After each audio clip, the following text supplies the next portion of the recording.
refurbish it. Is it? Alana. So, Wait, mine's oh, that's not here. No, I just retook it. Sure. Just like, Yeah. yeah. Thanks. Yeah. Thank you. please. Hi, I'm good. How about you? Thank you.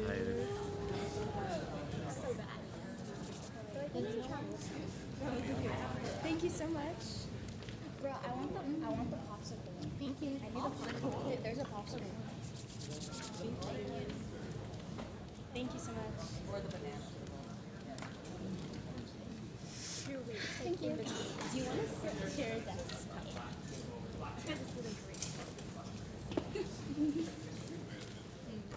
Let's like split the desk. Yeah. Get my refurbished. Wait, are you vlogging? I'll say hello. Okay, wait. Okay. I'm Aviana. I burgundy or like a dark blue. But I know a lot of people are doing burgundy. Thank you. So thank you so much. Yeah. Oh, great, thanks. Ooh. Thank you. So much.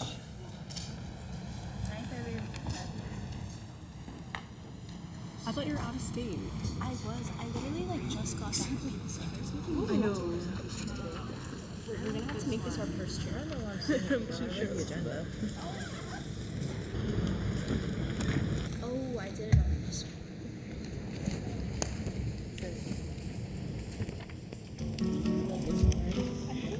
Oh, did you guys get this one already? That makes sense. Did you guys get this one?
Good afternoon, everyone. I would like to call the meeting to order. Welcome to the meeting of March 17th, 2026, Honolulu Youth Commission.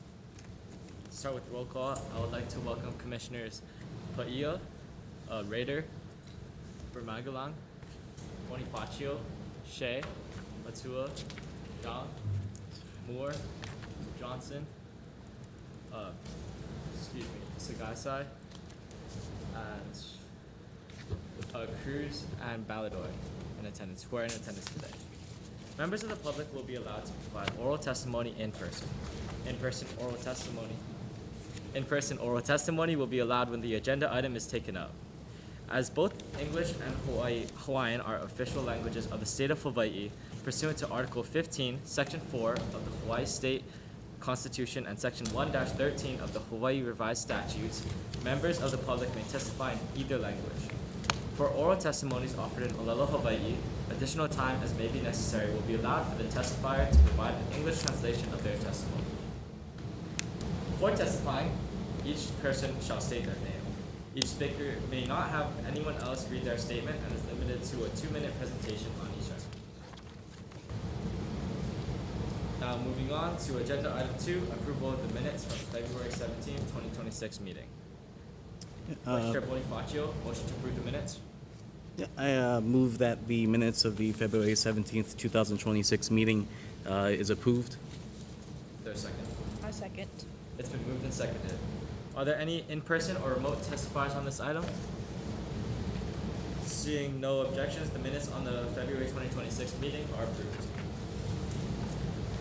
Commissioners, we are on agenda item number 3, public testimony. Seeing none, we will move on. Commissioners, we are now on agenda item number 4 of presentations. First up is a presentation from City Council Chair Tommy Waters.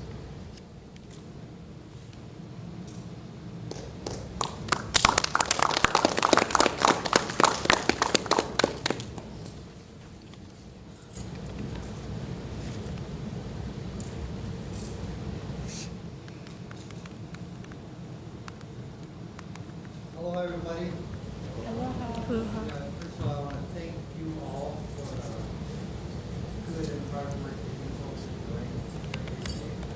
You know, I don't know if you folks know this, but the City Council created a youth commission a few years ago.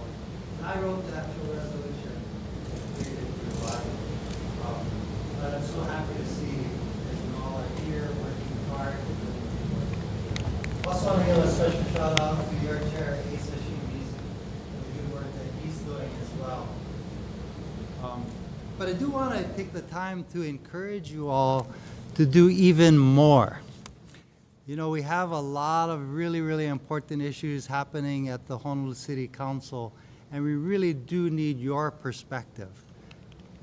Not only myself, but my fellow council members rely on the neighborhood boards, but we also want to rely on you folks and your opinions, because your opinion does matter. So your chair introduced a reso, I think it was about 1.5 years ago, and then came and presented it to the city council. He even went on the news in the morning show and made his case to the public. And the director of Parks and Recreation actually took that very seriously. And hopefully we can implement the contents of the resolution shortly. But I want to point out a couple really, really important issues that we're dealing with at the Honolulu City Council that I'd like you folks to take a look at. Talking about cost of living issues, right? It's really, really expensive to live in Hawaii. And I'm really worried about you and your generation and the next generation after that. How are you going to afford to buy a house? How are you going to afford to stay and live in Hawaii? I'm the 5th of 6 kids born and raised here on Oahu. Graduated from Kamehameha schools and UH, but all my siblings live on the mainland. Every single one of them, because they can't afford to live here, even being born and raised here. My father, who was born and raised in Kalihi, graduated from St. Louis High School, he ended up dying on the mainland, moving away. And it scares me to death to think that my kids and kids your age aren't going to be able to afford to live here. So at the Honolulu City Council, we're trying to figure out how to solve this housing problem. And we'd love to hear from you. I just want to point out, we have a couple bills that are currently alive dealing with housing. Bills 11, 12, 13, 14, 15, and 18 that are currently on the docket. And I'd like you folks to take a look at it if you can and opine on it. I'll just talk about one today, Bill 11. Bill 11 deals with all the incentives that the city provides to developers to build affordable housing. And I'm asking the Department of Land Management and Housing, it's actually the Department of Housing and Land Management, to look at all the incentives that we provide for housing and tell us what works and what doesn't work. In some cases, we tell developers you don't have to pay property taxes for 10 years. In some cases, we actually give the developers money. In some cases, we say, okay, you have to build a certain percentage of your project as affordable. But who's keeping track of whether or not this stuff is actually working? So I'm asking on Bill 11 for the Department of Housing and Land Management to look at all these incentives that the city's providing and report back to us and let us know. But it'd be great for you folks to get involved and figure out what kind of incentive would actually work, and then come and present it to the city council. It's great that you folks are here today because you sit in the same chairs that we all sit, so that when you come up to that podium and come and testify, you won't be scared. You'll be like, yeah, I've been there, done that, right? You're on TV right now too, is what we do as well. But that's so cool if you guys pass a resolution so that when you come and testify, you can say, I'm testifying on behalf of the Youth Commission. You know, it's a little bit more powerful. If you don't get the consensus of the entire Youth Commission, you can still come and testify. I want to give you an example. Back a few years ago, we had a bill, Bill 40, dealing with single-use plastics, right? A lot of people, they just love their single-use plastics, but guess what? It doesn't break down, right? Single-use plastics, we find it all over the beach, right? Styrofoams, those forks and knives that you use when you get a plate lunch. So it was really hard. I didn't introduce the bill, but I carried the bill forward. But you know, when council members were objecting and some members of the public were objecting, you know who got it over the finish line? Young people just like you. They filled this entire room from that side, across the back, and on this side, and they came out in force saying, this is what is important to us. And it convinced the council members who were on the fence to vote yes on the bill. Bill 40 it was called, and it was about 3 or 4 years ago now. But the bill passed. But it was young people like yourselves who made a difference. Solid waste and sewage. People don't often talk about that kind of stuff, but we do here in the city council. What are you gonna do? You know, most of us, we drop our stuff on the street, have the garbage man pick it up, but we don't think about it anymore. But where does it go?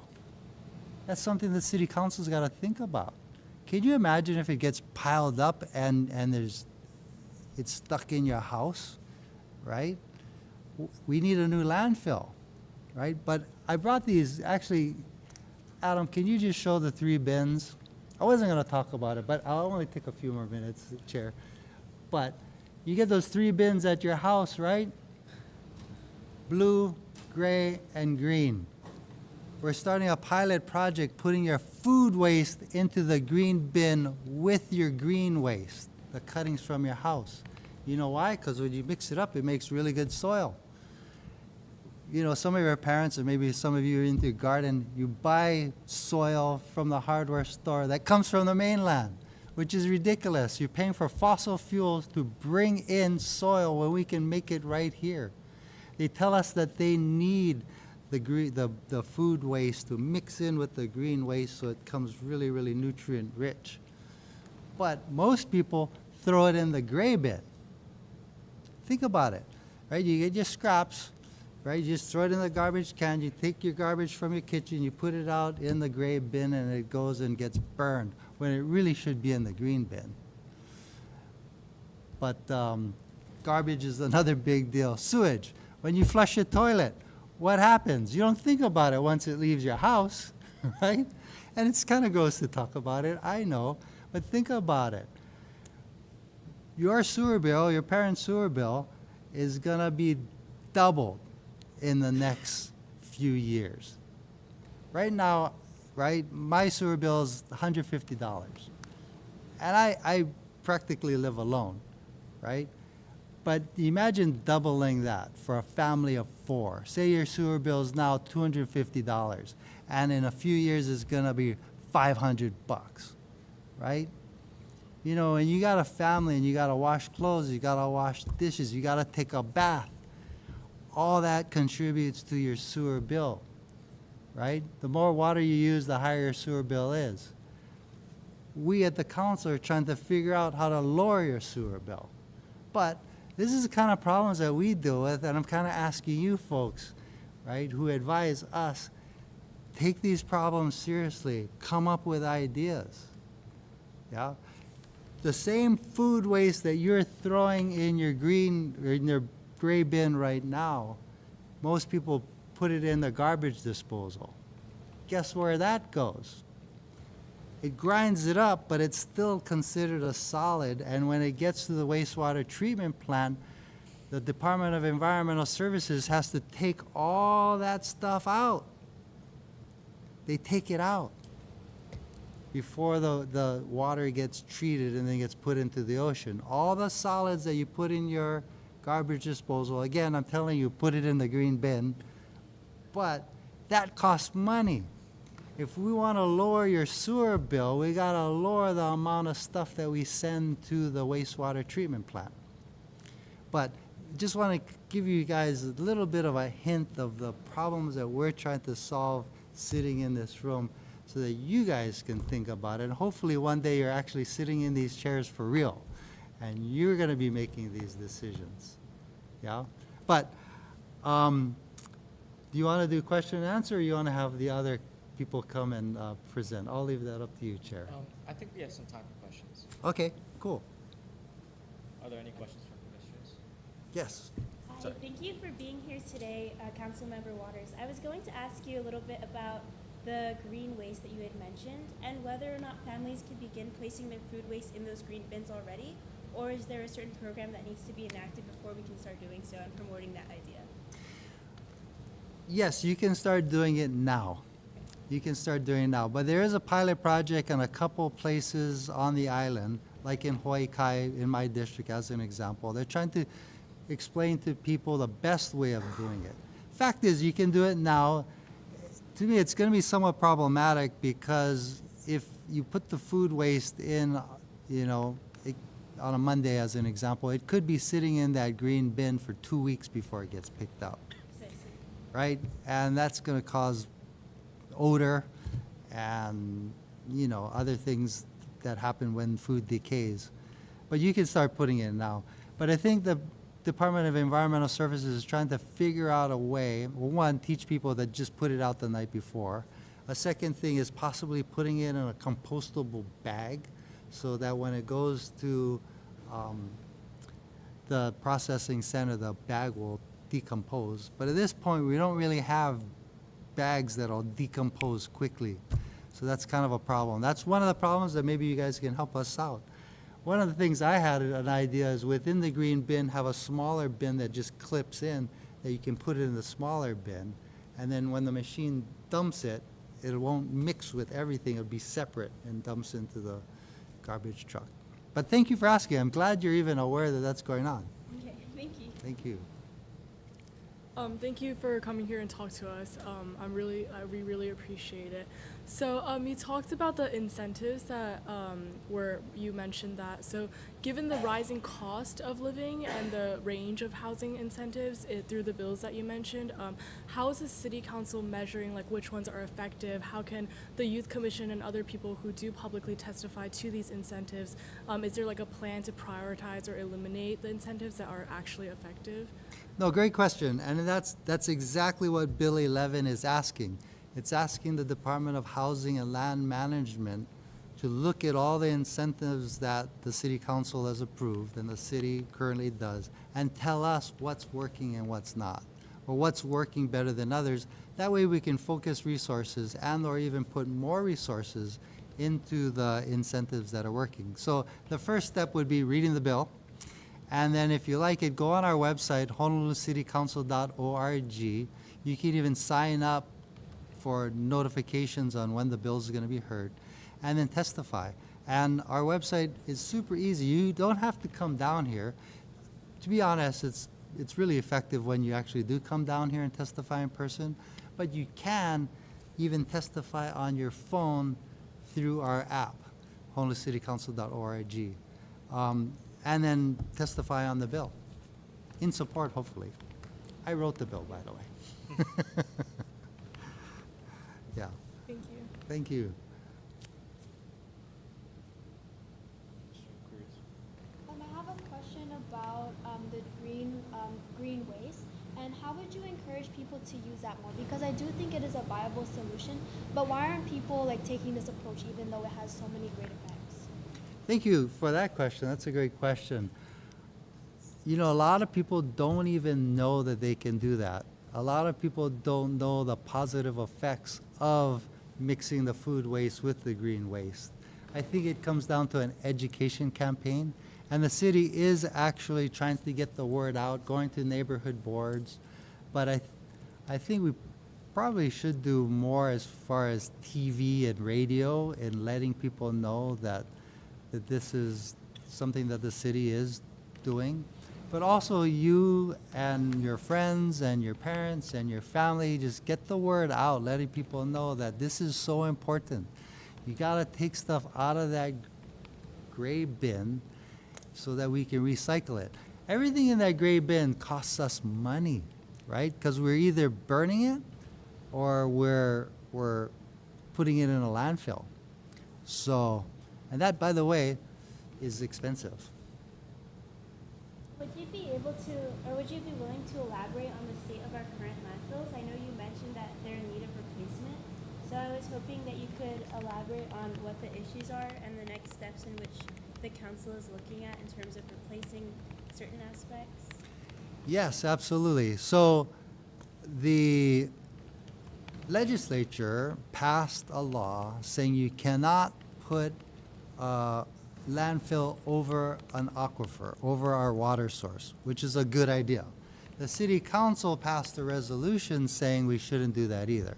So there's very, very limited places you could actually put a landfill. Plus you need a large swath of land to do it.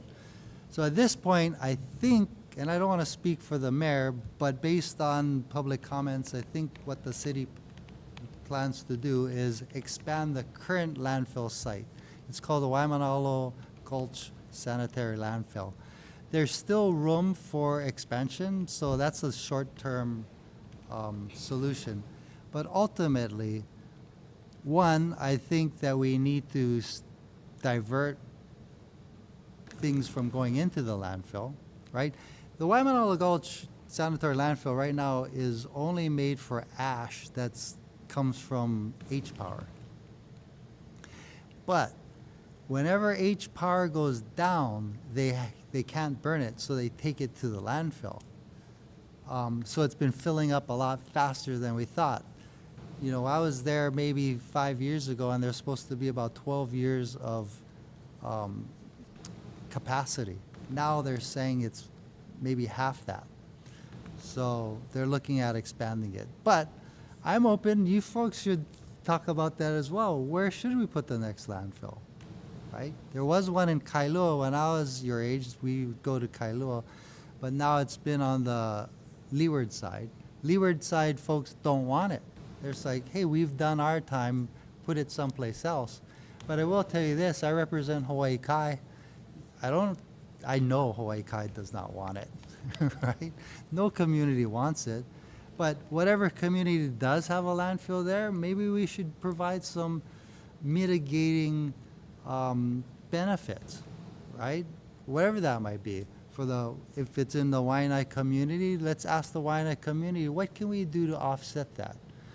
One proposal was we lower their property taxes, right? But again, what happens when you do that? You have less money in the coffers, right? So how do you make up that? But again, that's something that would be really interesting coming from your folks' perspective on how to solve that problem. But that was a long explanation, sorry, but basically the idea is to expand the current landfill site. Okay, thank you so much Sure. for your thorough response. For the sake of time, this will be the last question.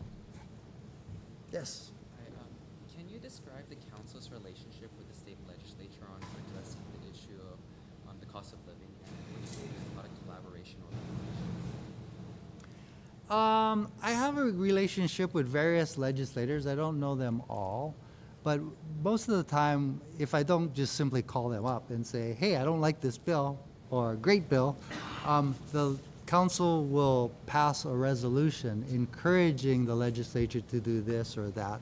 Most recently, there was a bill, the legislature was trying to solve the housing crisis, and they introduced, and a bill was moving that would mandate that the counties allow the minimum lot size to go down to 2,500 square feet. It was Senate Bill 2423. Well, the community got really upset about that. So I wrote a letter, emailed it to all the sitting neighborhood boards saying, call your legislators if you don't like this bill. Because what the bill would do, basically, if you had a 10,000 square foot lot, you could subdivide it into 4 lots and put 4 houses on that lot. They passed the bill last year allowing for 2 accessory dwelling units per lot. So the 4 houses plus 2 for each one, right? So 3, 6, 9, 12 houses on 10,000 square feet, right? Basically, in my community, we got a problem with monster homes. This would legalize monster homes. And I was worried that you'd have outside investors buying perfectly good homes like they do in Kaimuki right now, knock it down and put 12 units on that same lot. And that's a problem.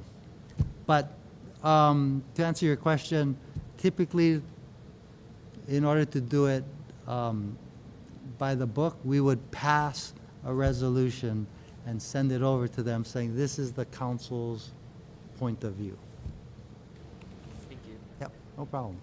Thank you so much. Is there any testimony from the public? Thank you so much for your time. Okay, thank you, Chair. Good job, you guys. Keep up the good work. Oh, by the way, I left you guys a couple brochures.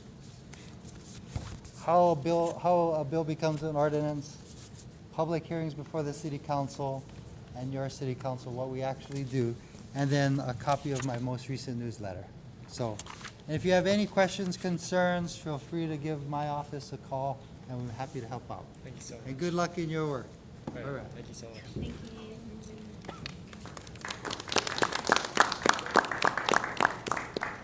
Moving on, we have a presentation from Common Cause State Director Cameron Herrick.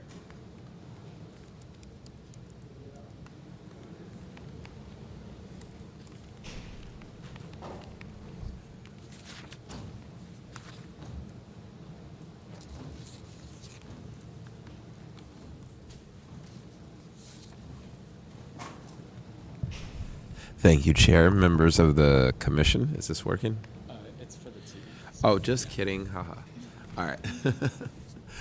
Good afternoon, you guys. My name is Cameron Hurt. I am the program director for Common Cause Hawaii. Common Cause is a national nonprofit good government watchdog organization. That's a very fancy way of saying that we monitor levels of government throughout 26 different states in the United States currently. We are also a citizen lobbyist organization, meaning that we argue on behalf of the interest of the citizens of the population that we serve. For me, clearly it is the people and the citizens of Hawaii throughout the entire state, not just within our own local city of Honolulu. However, for the purpose of me being here today with you guys was I wanted to talk about some of the things that we aspire to do in Honolulu, and would love to get you guys' feedback as well as buy-in and see if there is a potential for an active kind of kinetic partnership between this commission and Common Cause Hawaii. As is, some of the things that we are working on right now are policies at the state level. Probably the one that is most impactful for your guys' demographic would be our automatic voter registration, which would change our system into an opt-in system where you would, an opt-out system where you would automatically be registered to vote when you got your state ID, your permit, or your driver's license. And similar to what boys go through with the selective service, you would automatically be registered. It wouldn't come into effect until you were 18, but it's already taken care of. So when you guys are getting ready to go to college, wherever that may be, or if you guys are staying home to go to college, moving into dorm rooms, one of the less thing that you have to worry about is updating my voter registration. That's something that we would love to get you guys' buy-in as the generation that it stands to affect probably the greatest next to our Kapuna generation as well. We're also, though, doing work in informing our community about what's going on, getting feedback from them. We can't advocate for a community that we don't know their wants to. And what we would love to do is, of course, have a greater social media impact. But what that looks like is right now my organization is, of course, myself and 2 others. But we would really love to be able to give you guys the resources to send you guys into your communities and ask the questions and get the feedback, get the real data. Let's not have to go and imagine because we see what somebody's doing in New York and imagine that those are our problems here. No, let's get it out there to you guys who are actually with the up and coming generation who are going to be most impacted by a lot of these decisions that are being made right now. Also, we're gearing up for a midterm election, and that means that different places in our city will host different polling sites. We would love to be able to work with you guys on election protection and what does that look like for members of the public that are 18 who are able to serve in certain ways, making sure that they have access to that information as well as that knowledge on how they can serve. And teaming with you guys also for possible webinars or even town halls, right? One of the biggest things facing my generation as millennials, and I also know Gen Z and Alpha, is something that's uniquely different from the others, is online mis and disinformation. In previous years, we've hosted webinars statewide that went out to the entire state about mis and disinformation and how to combat it. We would love to do that with you guys and target you guys' network and work there to see if we can, again, get more of the information out on how to combat mis and disinformation online as it becomes more and more of a problem throughout other things that we're dealing with. And those are the initial projects really on the top of my head. And when I got to speak to your chair, I expressed interest in. But really, we're open to a no-holds-barred just partnership with you guys. We work with different members of government and advisory bodies on all levels, and we think this is a critical body that we must be engaged with. Your voice is so paramount, and I can't stress that enough. And we want to make sure that we have every way that we are taking it in and acting on your advice and on what you guys see. So with that, I'll open up the floor to any questions.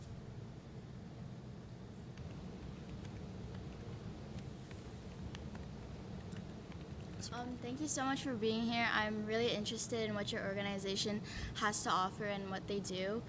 Regarding the automatic registration vote, I feel like that's definitely something we'd be interested in looking at because we are also targeting civic engagement and also like youth voting. Do you have like any progress to report on that, on automatic photo registration that you guys have? Yeah, we've actually just made crossover, meaning that it made it through all of the committees in the House as well as a floor vote in the House, and it's now in the Senate. It just had its first hearing today in the Senate in Government Affairs. They have delayed that decision making for today until, I believe, Thursday. And then after that, if it makes it through, we'll be going on to judiciary. So would love to get you guys some information about it as well as the bill text itself. And if it does go to judiciary, would love to make sure that you guys have all the avenues to be able to support it in written testimony, as well as if you'd love to testify in person, we would love to support that in any way. Thank you.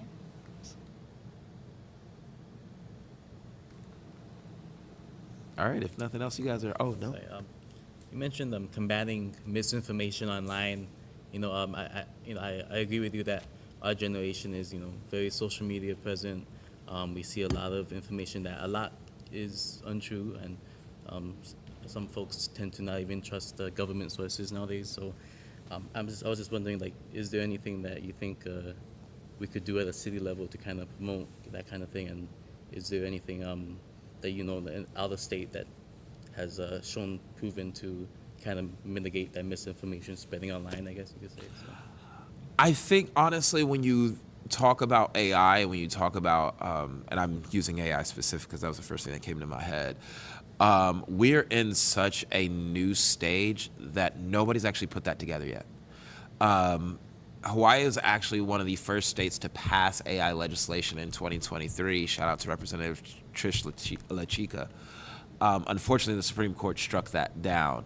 But we're actually in a space where we're creating those best practices now. So one of the things that we talked about in an AI combating misinformation is some people don't even realize when they share something, one of the quickest way to know if it's AI is if it's a username that has .ai at the end of it. You would be surprised how many people my age and above just don't even realize that and will immediately take it as fact. But I think creating maybe those quick tips, 10 easy ways to spot a deep fake, that would be something we'd be interested in developing with you guys and then promoting throughout the city and the state. I think that would be something that would be a great service project. And it serves a need and we don't have it yet. Thank you.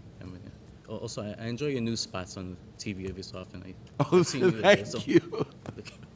Thank you so much. I really appreciate that.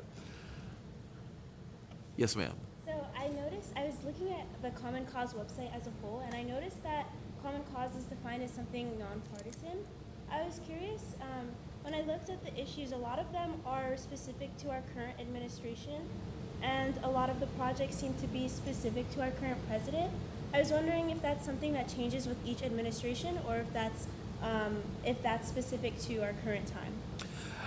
It gives me no pride to say that it is directly tied to our current time. Common Cause is always entrenched and in battle to anything that has to do with the Constitution of the United States. I think that it is not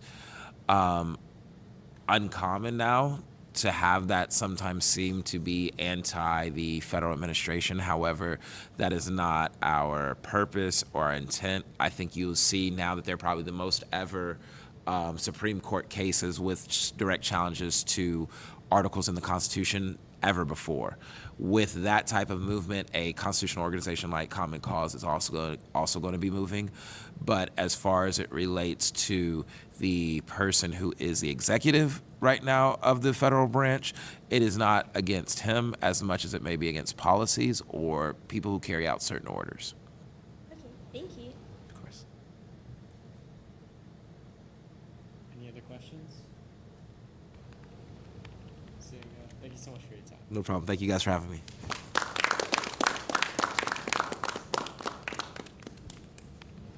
Moving on, we have a presentation from the Center for Tomorrow's Leaders.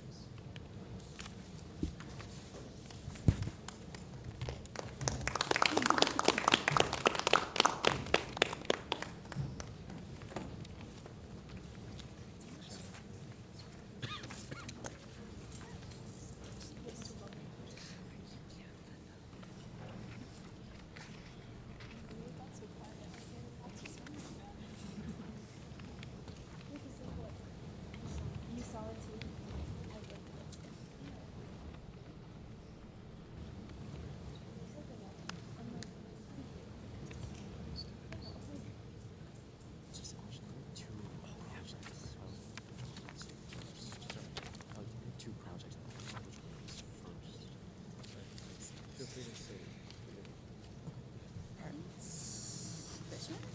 evening to all of you. We are a part of the organization Center for Tomorrow's Leaders, a leadership organization that is hoping to make Hawaii's next chapter and to challenge the challenges that Hawaii currently faces today. My name is Jaden. My name is Lawrence. My name is Giselle. My name is Jason. We'll start with, we are technically two different projects. So we'll start with ours first. It'll look like this packet here. The blue one.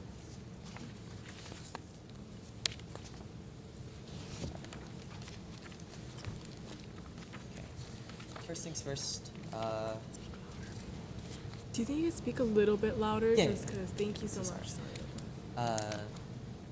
Of course, our focus as CTL combined, we really wanted to focus on parks and recreation for this year. But when we were doing our initial research, we realized kind of a part of recreation that is really often overlooked. We always look at the parks, but another important aspect of the recreation here in Oahu, our island, is our pools, our waters, our beaches. And in that initial research, we realized the importance behind lifeguards in terms of the safety they bring and the ability to have more pools be open. Currently, as it stands within the situation for lifeguards, not only are more of our pools are closed, whether it be to we don't have a lifeguard at that time to be able to open up that pool to the public, basically lessening recreation. We also have it to where this also could impact beaches as well, because the safety in those areas are duly lessened due to the fact that they're just not surveillance whatsoever. But I also don't perceive this to be a fault of just the lifeguards themselves, as the process to being a lifeguard at its current state when it comes to the application process in Hawaii is a lot more difficult than it may seemingly be worth. Generally a low pay compared to the other jobs, whether it be within or outside of the industry, comparative to the amount of work, the amount of bureaucracy, and the amount of just requirements that you have to go through in terms of becoming a lifeguard. For a job that usually goes year-round, usually doesn't have flexible schedules, and again, as I mentioned, the low pay, it doesn't seem as a viable option, especially for teenagers, whether they're in high school or just coming out of high school, who are trying to look for very easily accessible jobs to start out their journey within the workforce. I will hand it over to Lawrence to speak about the consequences that we've seen come up with the shortages of lifeguards all across the island. All right, so when there's a shortage of lifeguards, the number one thing, of course, is safety concerns. Now, according to the Hawaii Department of Health, Hawaii is nationally the second highest in their resident drowning rate. Less than 2% of Hawaii's second graders have the basic skills to avoid or recover from drowning. And 64 of the 88 of drowning victims aged 1 through 15 in Hawaii drowned in swimming pools. Now, and for the second reason, our main focus, of course, is when there is a shortage of lifeguards, the community coming together is heavily affected in that via community recreation. Lifeguards are what keep the pools open and bring the community together, in that they make it safe for everyone. No lifeguard means no safety, and no safety means they have to close it until a lifeguard is available to be on duty. Now, when this happens, the availability of pools becomes really uncertain, especially during the summer when pools are in very high demand. And I will pass it over to Jaden, who will be talking about our efforts to change that. So of course, not just with our specific objective when it comes to pools and our waters in general, but more so as an organization for this year, we want to be able to break down the barriers to these recreational centers, whether it be parks, pools, whatnot, that keep our families, our ohana, from having their recreational time. So for what we're doing, we want to bring more awareness to the what Parks and Recreation, the Department of Parks and Recreation, have done in terms of bettering the application process, having a higher, more pay, more flexible hours. I believe recently as well we're accepting ages below 18, so 16-year-olds and up can easily get into the workforce immediately and start getting experience. That is basically in the terms of flyers or posters that we are currently throughout this week and upcoming weeks are placing around high schools and other educational centers in the area, preferably targeting or preferably hoping that our younger generation see it and take upon the opportunity. Another thing that we also plan to do later on this month as well in April is we plan to, again, advertise and show the importance of becoming a lifeguard or signing up to be a lifeguard at career fairs. There are some virtual ones that are happening at the late end of this month, and a in-person one I believe that's happening in April. I don't unfortunately remember the dates. But as it stands, that is currently what we are doing or planning to do in terms of bringing more awareness to lifeguards and hoping that we can tackle the lifeguard shortage that we have here, not only on this island, but in the entire state. But I think for us, that is basically it that we have, what we have for you guys. If you want, these are some of the posters that we have, or just general information regarding becoming a lifeguard, and as well as some training exercises. If you guys wanted to, I can pass these out if that would be, yeah. And in the interest of time, we'll be hearing both presentations and then have questions for both at the end.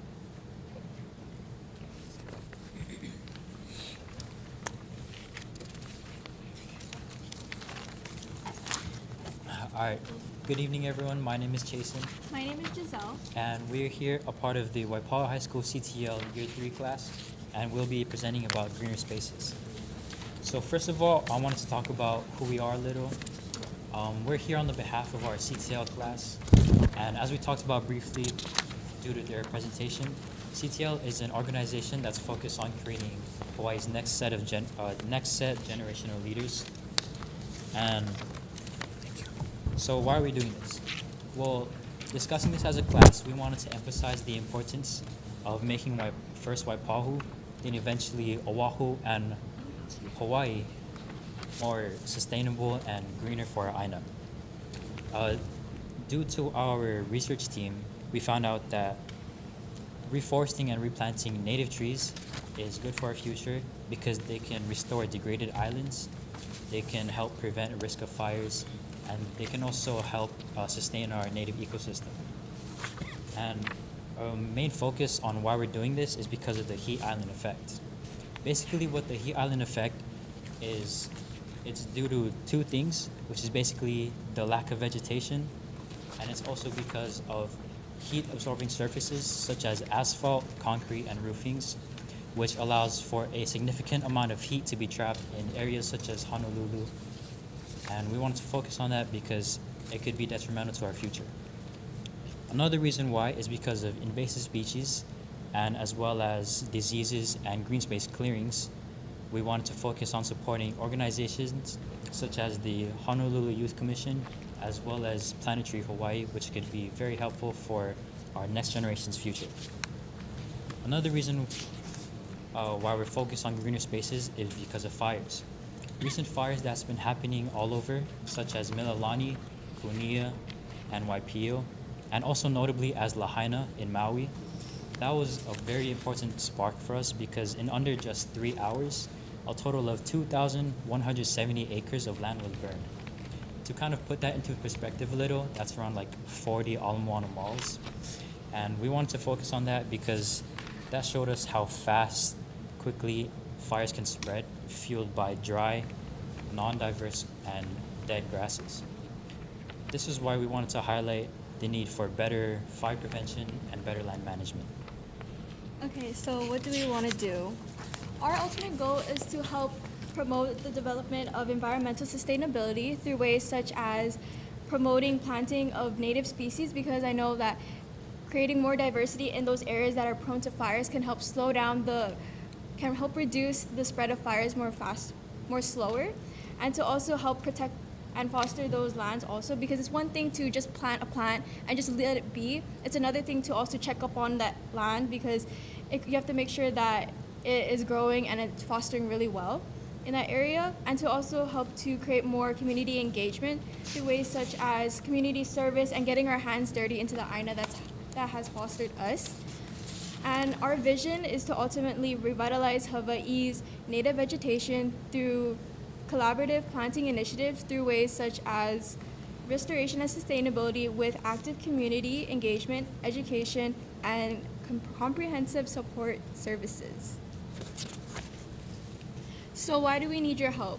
We need your help because we want to be able to spread the awareness to communities, because I know that younger generation, we're not really aware of what's happening around us, especially if this is not a topic that we're really inspired or passionate about. It's really important to educate our younger generation because we are the future of Hawaii. So it's important to be able to learn about it now and be able to bring that to the future, along with implementing education programs. So I know that some schools have their own academies where we're able to understand the different native plants, but I also want to help to bring that out of those academies and to help just at least educate people and give them the basic knowledge of what types of plants are they.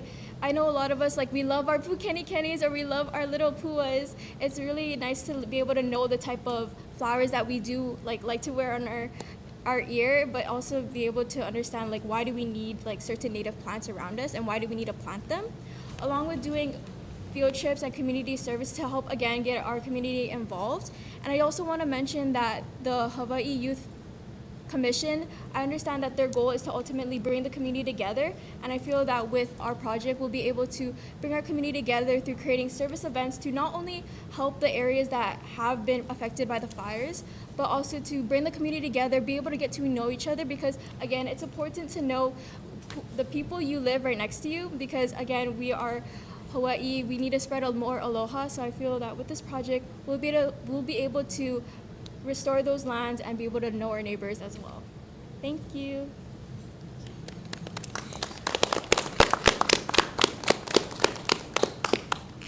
Now, are there any questions for either presentation? I have a question about the lifeguard presentation. So I noticed that I remember having a survey done with my class about how many people can swim, and almost no one raised their hand. And I think if you tackle the issue of people not knowing how to swim, that would get more people to consider being lifeguards. Just wanted to add insights. That's a good point. Just a question for the lifeguard presentation, because you mentioned needing help, or you guys both kind of mentioned needing help with spreading awareness. But are you guys, for example, all of these flyers and whatnot, are you posting it through the Department of Parks and Recreation's Instagram? Or do you guys have your own separate Instagram where you're just spreading awareness, or how do you usually go about doing it? Currently, our current strategy is to post physical flyers around high schools, public high schools across the island. We did not, I don't believe we considered online options, but that is something to look into, especially with our younger bases being online more, whether it be Instagram, TikTok, or whatnot. So thank you for that. Sorry, I also have a question for your presentation. You guys mentioned potentially bringing down the age requirement to 16. That's already been done. Oh, yeah. Yeah. Is there any concern for, with lifeguard, with the job of being a lifeguard, there's obvious implications that you need to have experience on being able to protect and serve others. Has there been any problems with that? So within the application, I presume, of course, we don't want our lifeguards to be undertrained and potentially face safety issues or concerns themselves in the advent of trying to help others. With that, to be a lifeguard, yes, you do require experience in terms of swimming tests, or basically can you swim 300 yards, or this is just the basics of it. It's a lot more in-depth. You need a certification as well to become a lifeguard. So most of the time, yes, it'll be very difficult for a 16-year-old right out the gate to immediately become a lifeguard unless they prepared all those requirements beforehand. Okay. So that is something to take into consideration. But whenever the requirements to be a lifeguard, usually, at least with the current application process, ensures that they'll be equipped and ready to respond with whatever is happening, whatever is going on. Okay. Yeah. And then just a question for green spaces. You guys mentioned about like education for native Hawaiian plants. Then I think recently the DOE came out with a course that I don't know which schools already have it, but there's like a course where you can take about like native plants. But I don't know if they have any plans to expand that. And then right now at Crossover for the Ledge, there's like this climate education certificate. I know the Hawaii State Youth Commission in their legislative package for their environmental committee, I think they're also in support of that. So it'd also be interesting to see like more students also testify in regards to those bills also.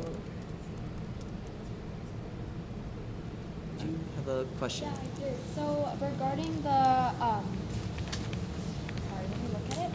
The greener spaces, what do you guys think, or have you identified some limitations into implementing your solutions?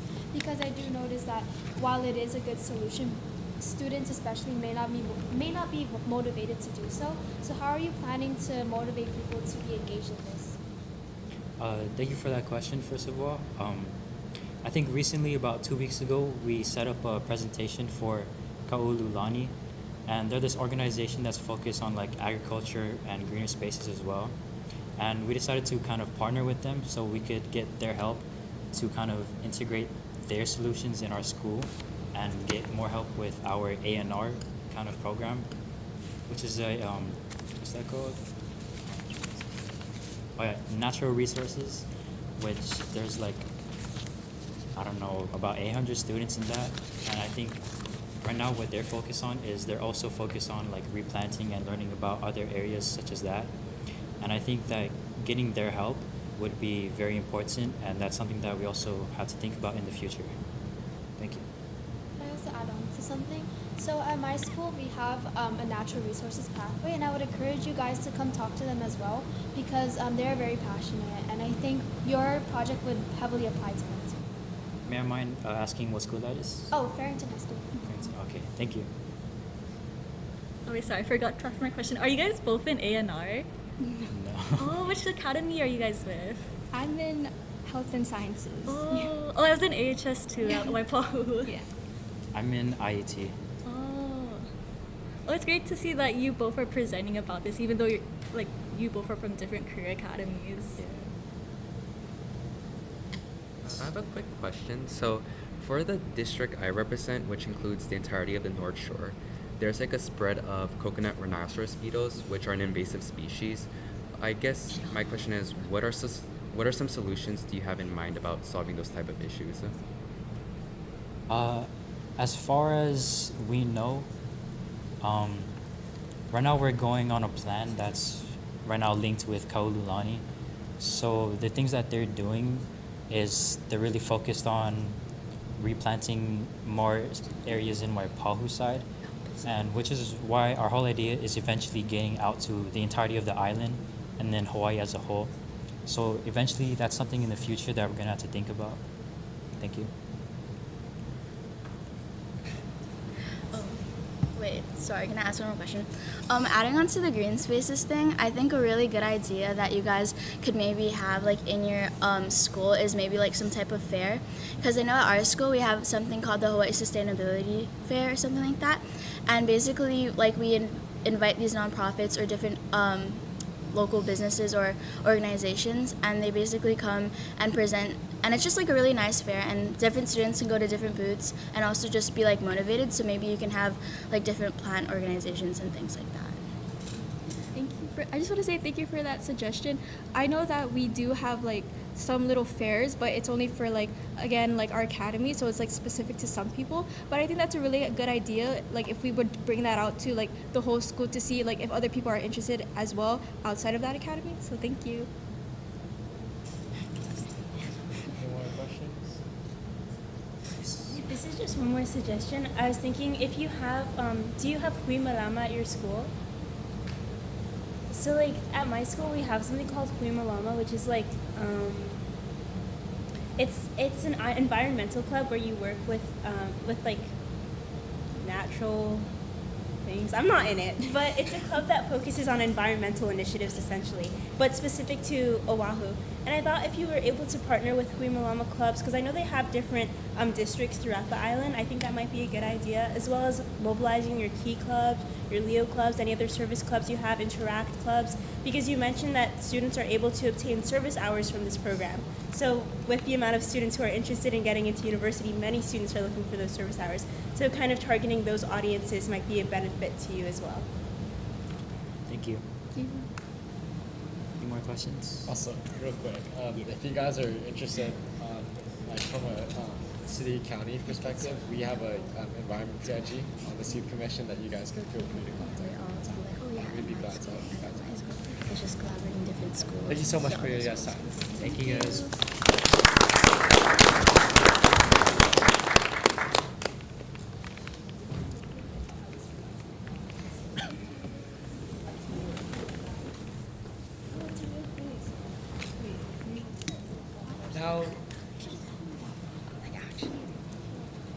Now we'll have a presentation by Ryan Wilson from the Office of the Mayor.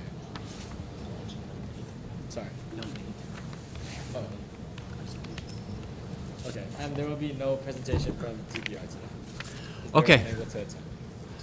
Thank you all. Hey, great conversation. Really nice to have Chair Waters and also all of the individuals from the Center for Tomorrow's Leaders. Good job, all of them. Thank you guys for engaging with them, asking you really good questions. They have great stuff, and I hope you take all of those thoughts and what you heard today and consider how you might apply it to what you guys do and what your role is. Okay, if you have ideas about like lifeguarding, then we could put that into a resolution like really easily. So some of these things are like made for what you guys do. So keep that in mind. Okay, so a couple updates for all of you. First, when you're speaking, also try to make sure that that person can hear you down here and vice versa, okay? So you gotta speak a little bit loudly. Sorry about the fan. The state of the city, the mayor's state of the city is tomorrow, 6:15. The speech is gonna be broadcast live on K5, K-High, Kiku, and Alelo 49. It's gonna be happening right down there in Mission Memorial. It's also gonna be streamed live on Mayor's Facebook page and YouTube channel. He's going to be talking about a lot of things that Chair Waters discussed, meaning affordability, housing, cost of living, the landfill, permitting, and how all of these things impact how we live and whether or not we can stay here or people, residents, can make a living in and around the city and county of Honolulu and what we as a city can do to address that. We had the big storm come through. The Emergency Operations Center was activated, and that is an all-hands-on-deck event where agencies from around the city come together. They meet in the FMB basement, and then they coordinate what the response is going to be to that storm, depending on what's going on. So there's DFM that's involved, there's HPD, there's HFD, a bunch of agencies that are involved, and it's all operated by the Department of Emergency Management. And you heard from that director a couple of months ago, Dr. Randy Collins. Mayor recently delivered his budget to the city clerk, and his proposal for this budget, this fiscal year, is $133.6 million less than last year's fiscal budget. And that is a reflection of what the community is facing, the hardship and the economic difficulties that everyone else faces. And so the idea behind that being that if that's what residents are going through, we as a city are going to take those same measures to say, okay, we're going to be stewards of your money, your taxpayer money, and to do more of what our city responsibilities are with less money. So that's what the whole idea is. So it's going to be a $3.97 billion operating budget and a $1.11 billion capital improvement program. And that process is now going to start going through the budgeting process. It's going to be sent to city council. There's going to be back and forth depending on what city council members want to do. And so it's a big, long process, and eventually it gets completed a couple months from now. Part of that budget, and this is really exciting news, is that one of the Honolulu Youth Commission's projects got approved by the mayor for the Youth Climate Action Fund. And this is based on the Bloomberg Youth Climate Action Fund, where we are trying to essentially create a micro grant program for groups like this Greener Spaces to come to the city and say, hey, we have this idea for a green initiative. Can we have $2,500 to do something with that? And then, so the mayor has approved that as an idea, giving us $75,000 to dole out to different organizations. So we're going to play a really important role in deciding which projects actually get chosen to be implemented. But first, that process and that money has to get approved by the city council. But it's really exciting just to get to that initial phase. So that's like a really, really big deal. And then if that gets approved and we get the money from Bloomberg as well, then we have a lot of money to work with to do this really grassroots program for like your environmental group and your environmental group at your high school, and they can apply to these things to try to get that money, which is really, really exciting. The Honolulu Emergency Services Agency recently announced a new EMT program at Waianae Coast Comprehensive Health Center. It's a 5-month program where recruits can go in and they can get paid to learn to become an EMT. And there are 12 recruits, and they are all based on the leeward side. And instead of having to travel all the way to KCC to do the same training, they can stay on the leeward side and get that training over there. So that's really exciting new development. The Department of Parks and Recreation recently unveiled 36 new locations where on-leash dogs are going to be allowed. It used to be that many parks weren't allowed to have your dogs, like walk your dog. You could transfer through, like go through a park with your dog on a leash, but you couldn't hang out there. Now, you can bring your dog there. Obviously, it's highly encouraged to clean up after your dog because we want to protect our very important public spaces at parks. And the last thing to notify all of you about is that we have the city annual food bank food drive underway, and that's going to go through May 8th. And you guys are welcome to get involved in that in some form or fashion if you like. Raise some food, donations, however you want to do that. Plus, we're going to have a food bank finale May 8th right outside here at Honolulu Hale at 10:30 a.m. It's a big event. Royal Hawaiian Band is out there. We gather up what the food donations are down in Honolulu Hale in the courtyard, and then we as a big team do like a chain, and we pass all the boxes into the food bank big truck, and then they haul it down with a big convoy with city and state like vehicles, and the fire truck is there, and the HPD is there, and Honolulu Ocean Safety is there, and DTS is there with a handy van, and then state has their stuff from UH, and a whole bunch of different departments are involved with that. And it's a big convoy, and they drive that delivery all the way around King Street, all the way down to Mupunapuna and to the food bank warehouse for delivery. So it's kind of a cool event. You guys are invited to it. And that's it. Thank you. Okay. Are there any questions? Oh, sorry. I have two questions. So, was there any significance behind the particular amount of the budget cut? Was it proportional? Like, was it like a ratio, or was it just kind of? I don't know if there was an exact like mechanism or ratio that they were looking for, but they are trying to just cut as much as possible while still maintaining all the key essential services that were there. Okay. Yeah. And then, do we have like an approval timeline for the funds, like the environmental funds? Like, if we wanted to talk about it, like disclose information, do we have a timeline in which we'd be able to do that? Good question. So the Office of Climate Change, Sustainability, and Resiliency is already kind of starting to solicit some ideas about what projects might work for this via their Instagram account. The process for the budget, I don't know exactly what the timeline is, but I think it's going to be May or June when we're really going to kind of launch this thing. I did have that information. I can get it specifically to you. Okay, cool. Okay. Thank you. Yep. Oh, can I just mention one more like city events is the mayor's town hall meetings too. Yes, so for the mayor's town hall meetings, he released it a month ago, if I'm not mistaken. Oh, so like the mayor has his town hall meetings and he released the dates and locations a month ago. And then I had also sent out an Excel via email and also Signal. And thank you to everyone who's already signed up. And if you haven't yet, please make sure to sign up. Yeah, Commissioner Rader, thank you very much. That's a really good point.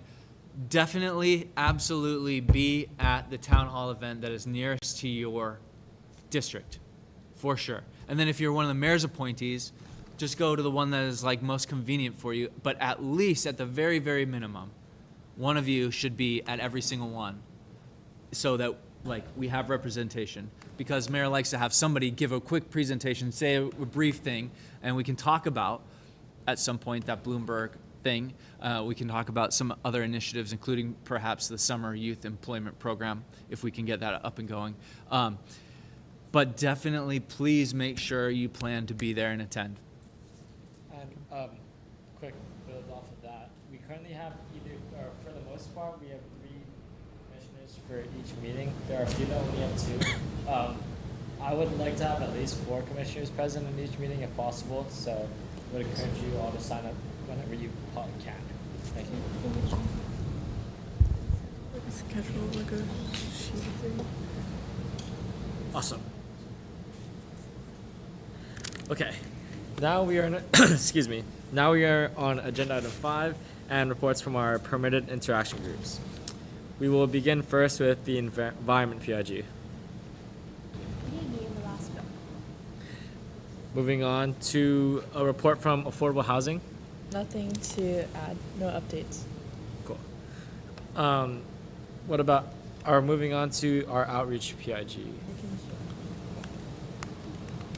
We did meet, I believe, a few weeks ago. We have plans on creating different TikTok trends for all of the commissioners to do together in hopes to get more outreach and for people to get to know us better.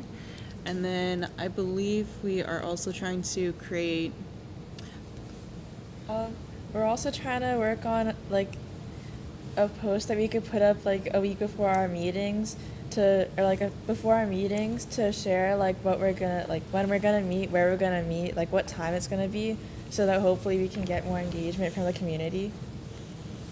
And that would be on Instagram? Yeah. Okay. And maybe TikTok. Okay. And I have a question. For the TikTok trends, are you referring to like dances and stuff? Or are we going to make it related to what we do here? It's mostly to help them. It's more related to what we do here, but also make it interactive for the mainly kids to look on our TikTok, because statistically the first 3 seconds of the TikTok is very important. So we want to make sure that it's at least fun. Okay, cool. Yeah. I actually think that'd be a fun project. Anything else to report?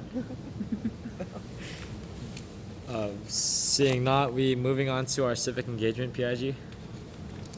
We are currently in the process of setting a date in which we can all meet, because some of us are like on spring break travels, others of us have been on like college visits, so we're working on finding a cohesive date for everyone that we can just do on Zoom really quick. But that should be before the end of this month. Cool. And now a report from our education PIG. We did meet in the last month. We're planning on like drafting a resolution regarding like better facilities, like any like breaking down of buildings. But we still have to figure that out. And we also identified some major issues, which included like mental health and unaccompanied homeless youth. And we also think that we could draft a resolution based off of road safety, because that is something the city and County of Honolulu can do. But we still have to identify like which roads may need more like say for example like gated crosswalks. So that's something we're going to be focusing on. Awesome. Thank you. Moving on finally to a report from our budget PIG. No updates. No. Okay. We are moving on to agenda item 6, unfinished business. We start with the social media update. Second Vice Chair Shea. Hold on, let me pull it up. So, we've had 6,800 views. 82.4% are from non-followers, and we've also had 292 profile visits. There's 216 interactions and 24 new followers, and we shared 4 new posts throughout the past month. Awesome, thank you. And moving on, in the agenda item, we have the HYC logo. Commissioner Matua? Want to speak on the logo? Oh, yes. Do I just share the logo on the... Just send it to Single. Yeah. I'm sending it to Single. Give me 1 second.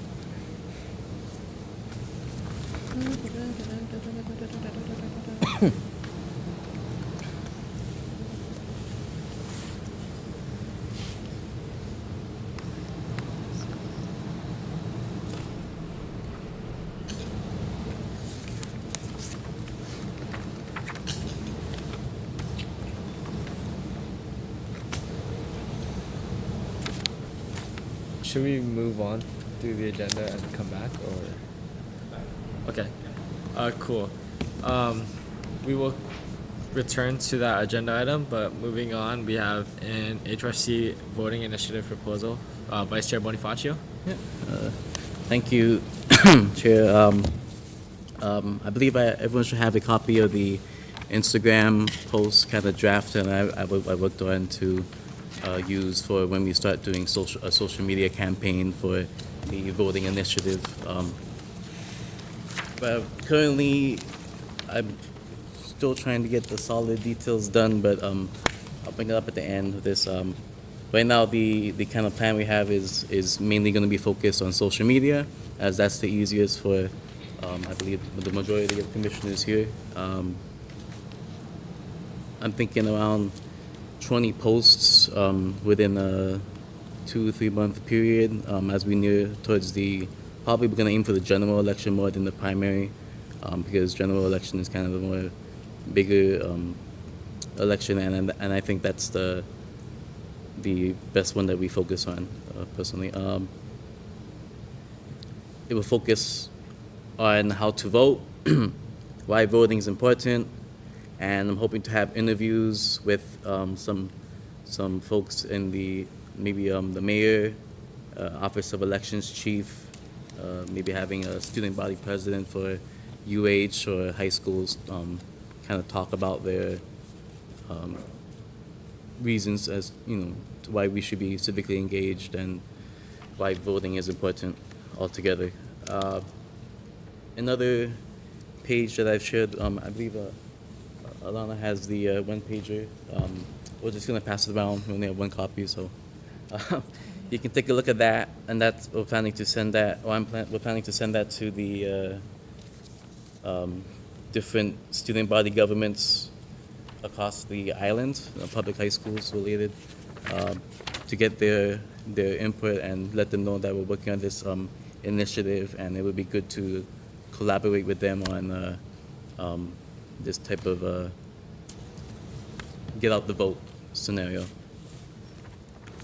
But yeah, just to summarize it again, it's mainly going to be a social media campaign.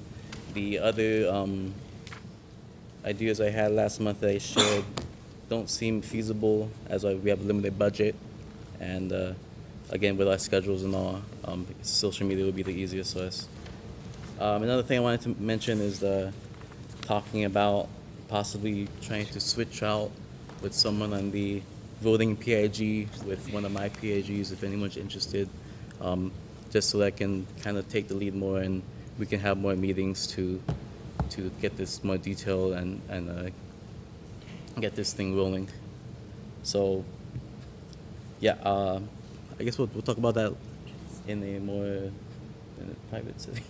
I guess we can talk about it now if anyone's interested in switching out of the voting PIG. That way I can have a little a spot that we can work on in a group outside of these monthly meetings. But if anything, just let me know. I would like to switch out with somebody. in the civic side, civic engagement PAG. Yes. You want to switch out? Yeah. Cool. Great. Thank you, Commissioner Matua. So yeah, I'll switch out with you, and then Sorry, what do you mean switch out? um. Sorry, is it? Do we have to vote on that or anything like that? Okay. Can we hold a vote? You gotta make a motion. Make a motion. I'll be switching out. I guess. Do you want to join one of my PAGs? Or you just want to? I'll just. Drop You it. can just take Okay. my spot. I guess have it's have so that I can join the voting. Civic engagement PAG side. To kind of get Wait, you know. excuse me? Switch it out. Sorry. It's really hard to hear you from this side, but I hear you mentioning civic engagement, and I was hoping you'd be willing to repeat and or clarify. Yeah. Again, I'm just switching out to the civic engagement PAG with Taimane. I'm gonna be dropping. He's gonna be taking my place. Oh, okay. That way we can all work together a little more in depth, and I think it's going to be easier to get that done. So And we need a motion. for that. legally motioning. Okay. Would that be possible at this meeting, considering it's not on the agenda? Okay. Do I make the motion? Yeah. Okay. Yeah. I'd like to make a motion to switch out with Commissioner Matua into the civic engagement PAG. Is there a second? I second. Are there any objections to this motion? Seeing none, the motion has been passed. Thank you. Appreciate it. But yeah. We in discussion? Well, okay. Cool. Okay. Wait, do you mean we have to discuss the voting process? Okay. Commissioners, we are in discussion. Does anyone have any questions or comments relating the transition? Reiterate what we're voting on, please. Yes, so basically, as I believe it, Vice Chair Bonifacio will be joining the Civic Engagement PIG, and Commissioner Matua will be leaving the Civic Engagement PIG, so that it stays within like sunshine law and stuff. Any other questions, comments? Seeing none, let us vote. Those in favor say aye. Aye. Those opposed say nay. Oh, sorry. sorry. I'm so sorry. Okay, seeing no oppositions, objections, yeah, Vice Chair Bonifacio will now be in the Civic Engagement PIG. Congratulations. Thank you, Chair. So, going back to the agenda item at hand, Yes. do you, to my knowledge, are we voting on anything today? And if we were to vote, we could be voting on you potentially spearheading this project. And I know you have a layout of the idea for what the social media project would look like. And what we could do is we could vote on that. We could vote on the voting initiative proposal that you have in place right now, which is basically what you just laid out to the rest of the commission. Yeah. And we could just entrust you to spearhead the project, and now that you're in the Civic Engagement PIG, they can help out with that process. Could I chime in? Sure. I think there's a couple things going on here. What I think would be prudent for you guys, and it's just my opinion, so do whatever you want, but maybe for the purposes of the presentation that we just had, the commission here could give the presentation or proposal to the civic engagement pig and the social media pig, and they could come back next month with recommendations on whether to adopt the proposal by the whole commission moving forward. That way, all the relevant parties have a say in this, and maybe they could even come back recommending a slightly modified state that might better serve everyone's interests and ideas for what this could look like. Because it's pretty well thought out at this point, but obviously everyone should have a say in what the final outcome would be before the whole commission agrees to move ahead with it as is. So, just to confirm, are you suggesting that we kind of don't necessarily vote on this now, but instead send the proposal to the Civic Engagement PIG, let them discuss, potentially make modifications, and vote on it next meeting as just like in its finalized form? Okay. I'm okay with that. Are you okay with that, Vice Chair? Yeah, motion to refer Yeah, to yeah. the community interaction groups. Okay, yeah. Am I permitted to make that motion? Okay, I'll make the motion to defer or refer the current voting initiative proposals to the Civic Engagement PIG for further discussion. And for a final confirmation vote taking place next meeting. I second. It's been moved and seconded. Any objections? Seeing none, let us vote. Those in favor say aye. Aye. Those opposed say nay. Seeing as there's no oppositions, the motion is passed. Okay. We. Thank you. Yeah, thank you. Excuse me. Returning back to agenda item, or agenda items on agenda item 6, the second topic being the HRC logo. Commissioner Matua. Thank you so much. I just want to make sure that everyone is able to see it on the signal chat.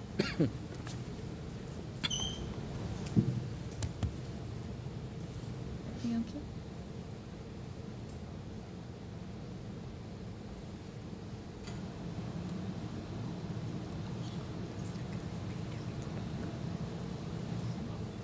I'm going to have whoever's presenting come up here just so they can project out that way. So why don't you come on up here?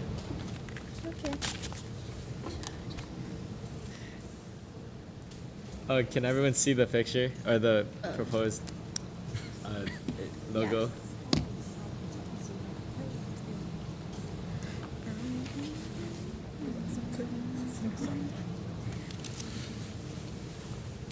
Wow. Okay. Respect.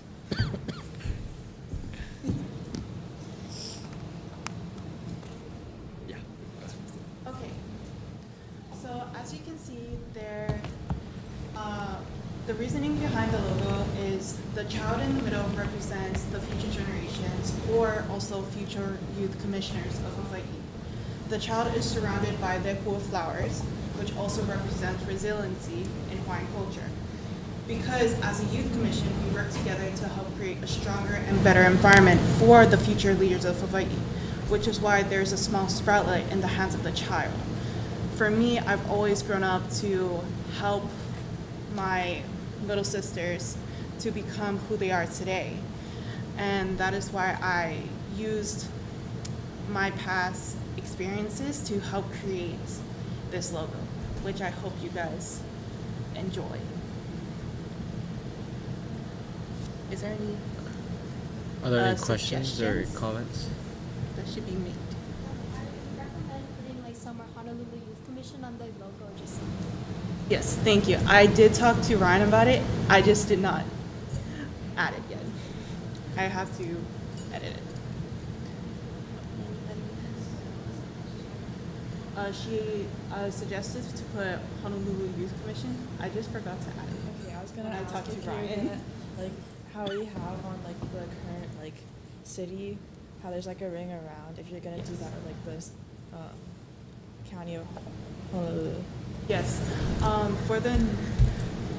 didn't create the second logo I wanted in time, but my goal was to keep the rope around the rope ring, and then have Honolulu Youth Commission around it with the original with the logo I created in the middle. Okay. You place like a shield kind of. Yeah. Okay. I mean, personally, I'm okay with this, but for the sake of asking, I will. Does anyone here have any opinions regarding like the supposed gender of like the kid, the keiki in the picture? I'm not. I'm sorry. I'm sorry. I get spooked really easily. Can I? Okay. I just don't want there to be any like potential sexist implications. I personally wouldn't consider that when seeing this logo, but I was just trying to voice an area that could be potentially noted. Does anyone else have a problem with that? If there's no problems with that, then I think it's a great logo. Commissioner Moore? I think that maybe like not necessarily regarding the gender of the child or anything like that. I really like the artwork. I think that it's really well done. And I think that like the way that everything is really intricate is really commendable. So like really great job. I really like it. I was just gonna say that maybe considering we have the City and County of Honolulu logo behind us, maybe considering a little bit of our past examples that I think I'm not quite sure what exactly they're called. Is it like the art team, Ryan? The art shop? Print shop. The print shop. Considering some of the other designs that we've had the opportunity to see presented by the print shop, I can understand how they're slightly in more of alignment of what a lot of our logos across the city and county tend to look like. With that being said, I think that this is like immensely unique and really well done and really intricate and beautiful. I just wanted to open the discussion toward how similar we want to be and how cohesive we want to be throughout the city and county, with absolute no discredit to your artwork. Oh no, I absolutely agree. Which, going back to the second logo I am creating right now, the second logo I'm creating is slightly similar to how this logo creates, because I was also thinking about what Ryan told me beforehand last meeting when I was talking to him about this logo, about just familiarity, right, about being able to be known. So I wanted to create a new logo to help to also be unique but still be recognizable as the Youth Commission. But I definitely will, for this specific logo, I definitely do not know how I want to create a better way for it to be more familiar, but I will definitely take that into consideration. Or perhaps would you be, because I think that the art is so well done, would you be amendable to us using this artwork in conjunction with one of our flyers for maybe a service project we launch, or if we do like the voter initiative, just kind of, I suppose, utilizing the artwork still, but maybe reconsidering some of the options from the print shop that emphasize the familiarity for the official logo? Is that something you'd be amendable to, or not quite? I will be amendable to that. I think it looks really nice, though. Thank you. Any other comments or questions regarding the proposed HRC logo? Seeing none, Commissioner Matuit, great work, and I hope that we can vote on this sometime in the near future, because I personally really like the logo as well. So, thank you.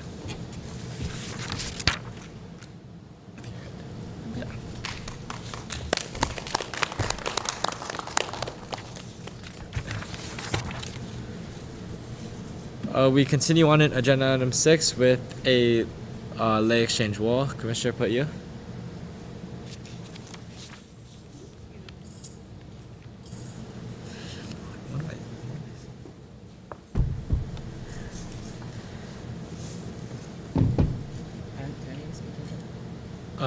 I think it should be okay.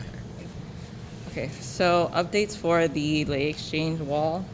Last week, Thursday, I met with the executive director of the mayor's office in culture and the arts, and we kind of changed almost the entire thing just because the location was not working out. She did say that originally we wanted it down there in the display area. However, there's already going to be events at the beginning of May that's already occupying that area, and also the wall, that area, like the wall that we were going to create, it's just like not enough space with all the displays that are already going to be there. So we decided to throw out the idea of holding it at Kapolei Hale, which I think is a great idea, seeing as a lot of the commissioners do come from that side of the island, and a lot of the times, like, I feel like we don't really focus on Kapolei Hale, so I feel like that's a good area for us to be at. But also, it's a better way for us, I feel like, to reach out to the community members out there, seeing as obviously they're on that side, and we always are at Honolulu Holiday, I feel like, and we're never on that side. So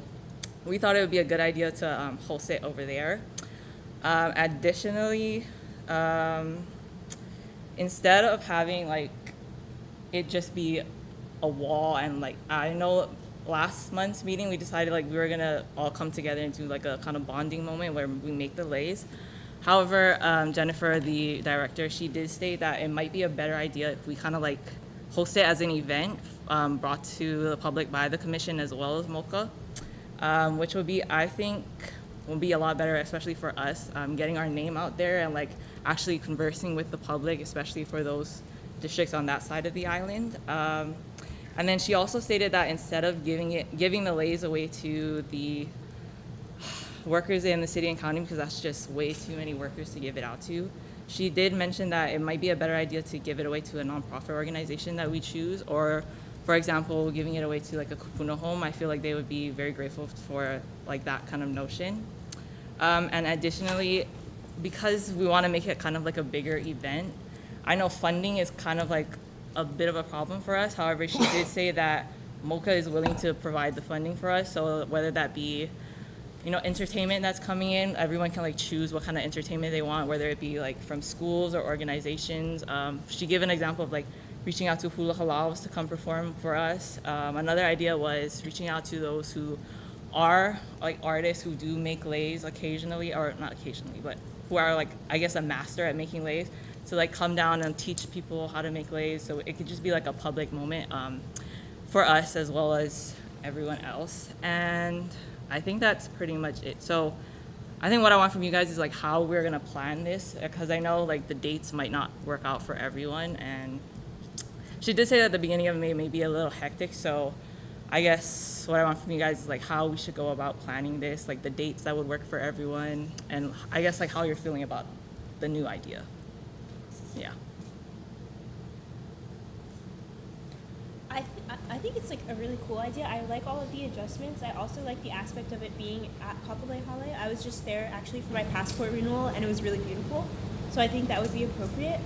One idea I had that you could consider, and the whole commission could consider as well, is the possibility of making a TikTok or Instagram ad promoting the event. Because I think, one, that's a way to reach people our age. Two, it's something to put on the Instagram. Three, we'd be able to include more individuals like within our age group, like to have them actually come, and maybe even like sharing that video with certain organizations that we know. I know I mentioned Hui Malama, and Commissioner and my fellow commissioner also mentioned like another organization at her school, and I know we all have a bunch of organizations that we work closely with. So I think including that as well could be a good idea. I was gonna ask like how she was saying maybe like having a group. I was gonna ask if you'd want to discuss more in the outreach pig, more like logistics or like how you want to plan it, because I know you're there too. So it'd be like a more controlled way to talk about it, I guess. And then another thing I want to bring up is that she also did mention that they're open to making flyers as well. So Okay. I think we could like coordinate and like work with Yeah, them to like then we'll follow up translate it after. over. Yeah. Sorry, I know you mentioned that they're willing to cover the budget. Is Mhm. there like a set limit to that, or? As of right now, no, just because I just met with her and I told her I was going to meet with you guys before like we actually Yeah. start planning things. So, I mean, if we want to set a budget, because you have to keep in mind, if we do open this to the public, obviously there's going to be entertainment, and with entertainment, like probably food as well. But she did say that they'll also cover that. Another thing I will mention is I'm not too sure specifically what it's called, but pretty much if you do bring in like a group or an organization who's like willing to perform for us or provide their service for us, she did say that they're willing to like pay for their service. I'm not really too sure how that goes, like how that works, but she did mention that. So if you do want to reach out to like people in your communities to come out to this, and I think that would be a good idea too. But like back to the budget thing, I'm not too sure where we would be, what like would be the proposed budget for the entire thing, because I'm not too sure like exactly what we're gonna have. But I mean, I don't know if you guys like want to come up with an idea for our budget, and then I can propose that to them the next time I meet her. And then Can sorry, we do that? one more question. So Okay, yeah, so we'll have one more meeting before our date. So by our next meeting, we should ideally have the proposed timeline, and everything kind of sorted out, correct? Where were you kind of thinking that we do this planning? Where is in dates or like where is As it? in like the PIGs potentially, or? That's a good idea. Originally, I was thinking of keeping it in outreach, but I don't think that's going to work, seeing as like we want to involve the entire commission. So I'm not too sure if we could like set up like outside meetings where we could meet just for like a little while to like go over the details, seeing as we're not going to have, I guess, like a lot of time to plan if we like come to a regular meeting. I think you probably have two options. One similar to what Anthony proposed for Dominic Stone, where you put it to outreach, they come up with recommendations, and then we vote on it next month. Or you just come up with the whole plan, you put it on the agenda, and they vote on it next month. And either way, since we're voting on it, like the whole commission will be able to give input, I think. So if that's what you were concerned about. Like it is a full commission thing, but yeah, as long as it's like, because it would be, I don't think it's, we'd be able to meet up to discuss this as a full commission. I mean, like I'm down to plan the whole thing, and like obviously keep you guys in the loop with it if that's what, or like not plan the whole thing, but. Would other members of, would the outreach PIG be? It might be easier if like the outreach pig just does everything and then we present it and then the youth commission decides whether or not like what we want to add to it and all that. Yeah, this is like a really big event, so we don't want to make you work on it all by yourself. Is everyone okay with that plan? So once again, we have to make the motion to. Decisions next. Unless you're going to refer to outreach. If you want to refer to outreach, that's fine. Yeah, I think that's what we did with Commissioner Bonifacio's initiative, right? Okay. Someone like to make that motion? I'll do it. I motion to refer the planning of the leg exchange, which will be taking place sometime in May, at the Kapolei Hale for the outreach PIG to be voted on next meeting. Is there a second? I'll second. Any objections? Seeing none, let us vote. Those in favor say aye. Aye. Those opposed say nay. The motion is passed. Okay, cool. Thank you, Commissioner Priya. Moving on to agenda item 7, new business. We start with the budget discussion on how much to spend on the upcoming Sister City Leadership Summit. At issue is the great news that both Second Vice Chair Shea and Commissioner Moore were accepted to attend the Sister Cities International Youth Leadership Summit. Congratulations. In a prior meeting, we voted to approve covering the cost of the event, which is $1,995. We must decide today because the payment is due March 20th. To start, we must determine whether both commissioners are still interested in attending. Second Vice Chair Shea, Commissioner Moore, do you both still want to attend with the knowledge that you must cover the travel costs on your own? Okay, I guess I'll go first. I think for me, I actually. Sorry. Yeah. Oh. Yes or no? Well, like. Do you want to attend? Oh yes. Okay, good. Oh, okay. We have more options, and you want to attend. Yeah. You guys both want to attend? Yeah. That was just the question. Okay. Cool. Since both are still interested, we have two options. We could use up some of our funds that have accumulated over the past fiscal year, or we choose to just send one. In the latter case, we could hear from both commissioners on why they ought to be selected by the full commission to attend, and then one of us proposes a motion to select whichever person we think would do the best job representing the Honolulu Youth Commission. Does everyone understand that proposal? Okay. Is there a motion? I move to motion it. The motion will be one or the other. The motion to say the youth commission is going to pay for both Commissioner Moore and Commissioner Shea to go, which would be a grand total of around $4,000. Or do you want to make a motion to say we decide to send just one, and we want to hear who would be the best representative, so that you're spending $2,000 first of all. That's Can you motion to discuss it? that. Can you motion to discuss either one? Well, either one discussion is going to come up. Yeah, So- but like for between the two, can we discuss between the two first? I don't know if we need to motion. Oh wait, can I ask a clarifying question? So the 4K that's coming from last fiscal year, the accumulation of it. Well, it's this year. Oh, It's this fiscal oh, year. okay. So Oh, it's okay, okay. From, Oh, okay. August till now. Oh, okay. Oh, then adding on to that, how much do we have? We have enough. Okay.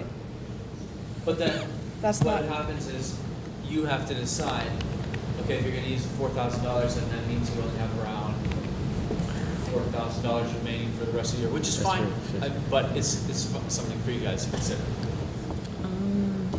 Would we have to vote on which option we're choosing right now? Um, Because well, you as don't as I necessarily. You can make a motion and then you get into discussion. okay. Can we just motion to discuss? Like between the two? Yeah, can we discuss it? Well, I mean, if you want, if you're advocating to do both, why don't you just make your motion and say yes or no, and then you can get into discussion about it. Okay. Okay. Yeah. Okay. I motion to send both of us. I second. Okay. It's been moved and seconded. Commissioners, we are in discussion. Does anyone have any objections to that proposal? What was the proposal? Sorry, Wait, could what you was it? repeat the proposal? We weren't able to hear it. I'm sorry. Could you? I'm sorry, we weren't able to hear the proposal. Can you say that again, please? Sure. So essentially, what the proposal is did you hear what Ryan said? Oh, yeah. About the pricing. The motion was whether or not, or was that we send both of them, Oh, which yeah. would total to like an estimated $4,000 of our budget, of our fiscal budget. Oh, I do have a question regarding like the lay exchange. Like, would we have to spend any money for that? And then how would that impact like what our budget for the two commissioners that are going? So as Commissioner Puya mentioned, and feel free to comment on this, to my knowledge, we wouldn't, as Moku offered to cover the costs. And as like it is true that like we aren't sure of like a specific budget cap if they were to have one, but I feel like if they're offering to cover entertainment and food already, it's like a very serious like offer, and that we could probably keep it within the budget that they requested. Is that good? Yeah.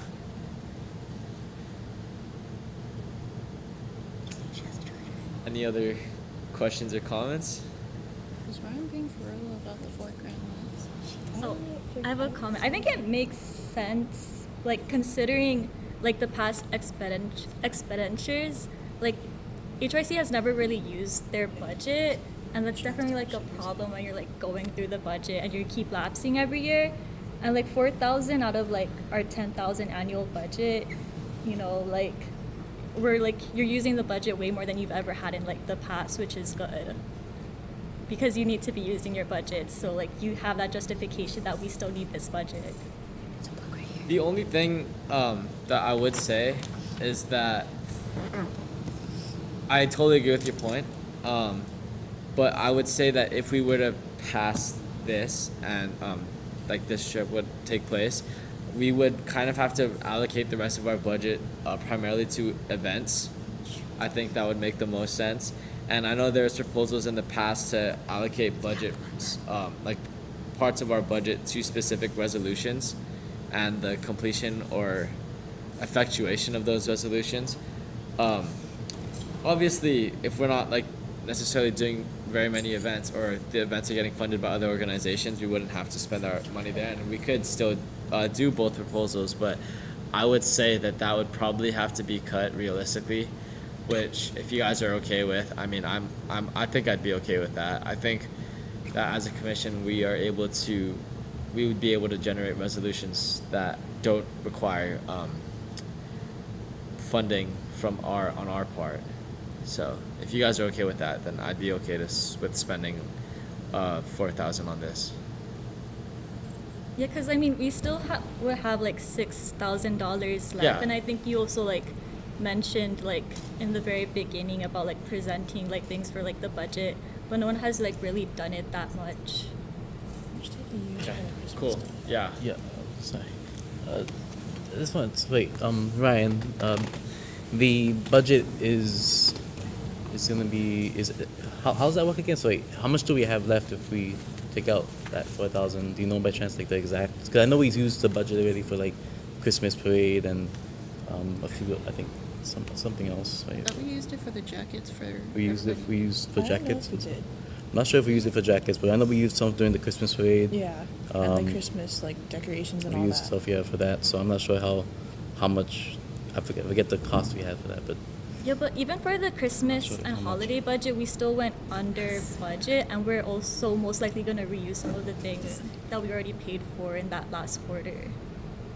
I'd just like to know the exact amount. I don't have the exact amount. I just know that we have enough funds currently to be able to cover the costs for those things because we've only spent. I mean, it's probably maybe $1,000, maybe, on those other things. Is most likely in the hundreds. So you have enough wiggle room to be able to send both if that's what you want to do. But then you just have to decide. Okay, you need to spend a little bit more expeditiously or smartly as you move ahead. And you get another $2,500, I think, at the end of this month. Oh. That renews. So you get $2,500 per quarter of the fiscal year. Thanks, Ryan. In that case, I'm okay because if we're getting another 2,500, then yeah. Actually, I'll just ask after, actually. Okay. Okay. Are there any other questions or comments? Sounds good to me. Okay. Seeing none, let us vote. Those in favor to send both commissioners, say aye. Aye. Aye. Those opposed, say nay. Seeing none, congratulations, Commissioner Moore and Second Vice Chair Shea. Good luck.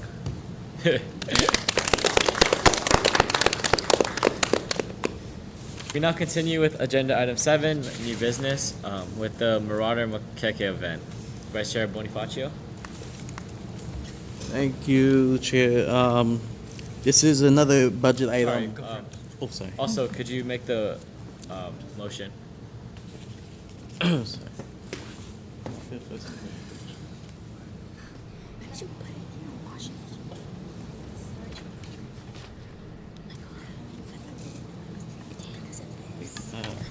I motion to approve that we use some of our budget to support the upcoming Marauder Makeke event in April. I second. Okay, it's been moved and seconded. Vice Chair Bonifacio.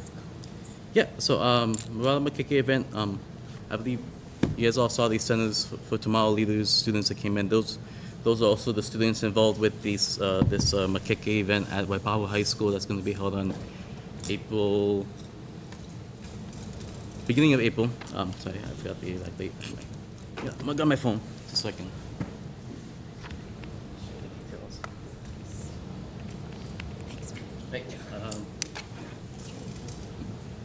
So basically, I just like to see the commission participate in this Makeke event coming up in April at Waipahu High School. I'd like to just set up a table with a tablecloth and have us have flyers and pamphlets and things like that. The cost would only be applied to the flyers. We have a table already that Ryan's willing to provide, and we have I guess the tablecloth can be plain, or I guess we can also discuss if we want to have a tablecloth since did we approve the logo officially? No, not Okay. yet. Yeah, in that case, we can discuss if we want to have a tablecloth with the city logo on it, something like that for now.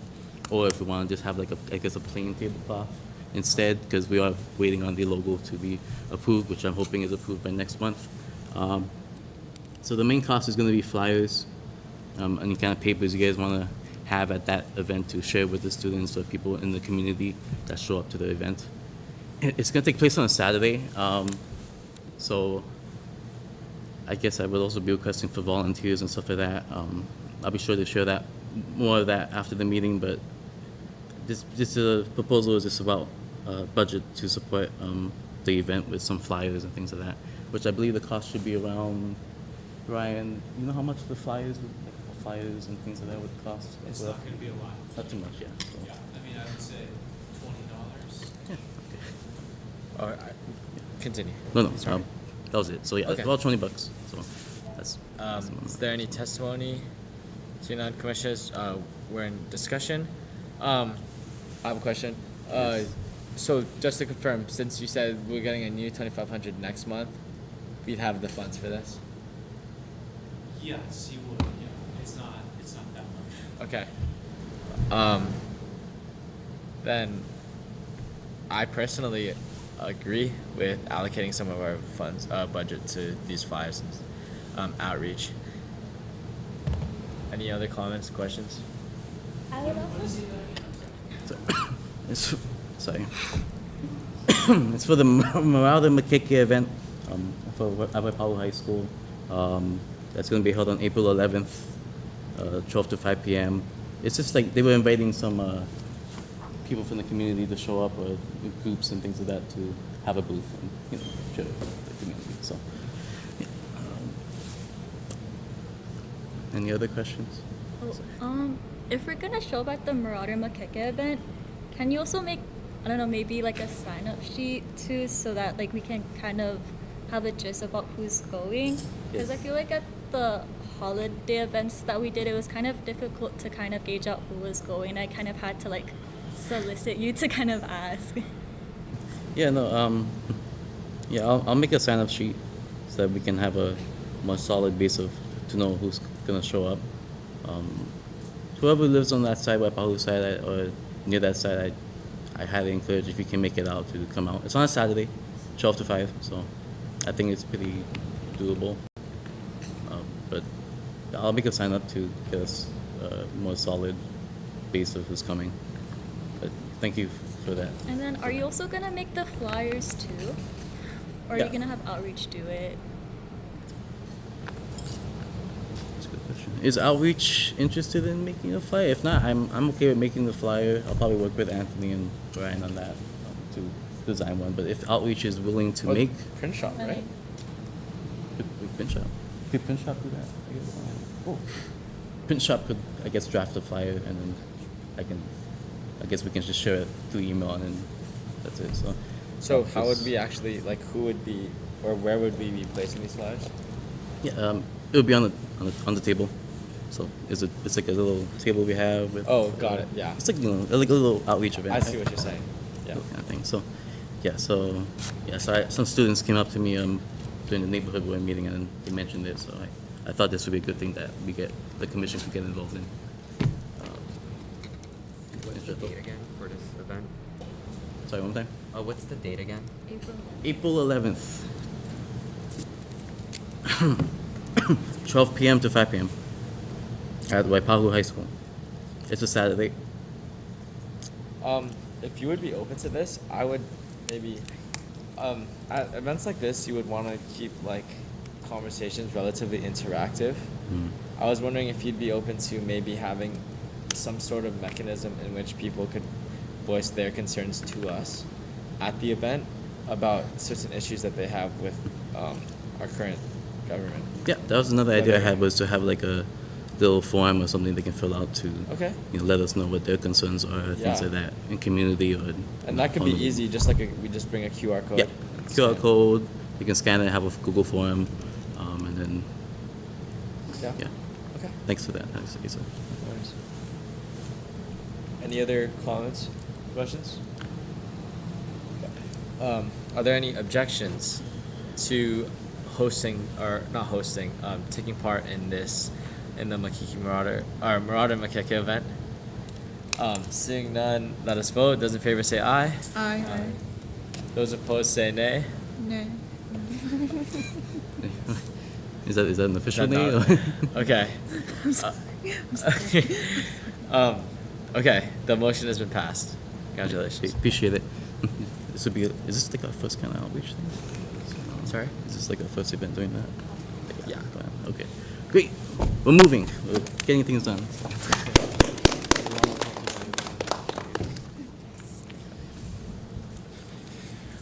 We continue in new business with a proposal to support Mothers Against Drunk Driving. Commissioner Zhang.